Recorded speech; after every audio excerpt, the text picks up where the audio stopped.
So as I've already shared, Prolica To Go is an application that turns the iPad into a speech-generating device, which is used for functional communication training.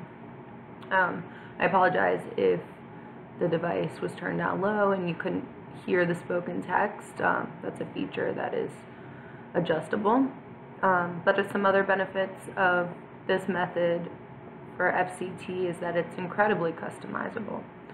So you can design boards yourself, or you can use the pre-designed templates within the app. You can also create and edit buttons with thousands of options and even upload your own photos. The program takes speech generating to a whole new level also by adding visuals and pictures to the communication and exchanges.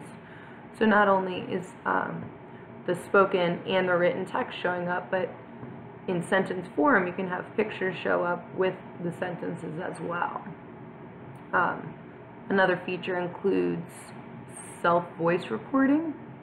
So for individuals that have even a little bit of vocal speech in their repertoire, the program can record them, and then it can set the features so that the learner can prompt themselves even for some things.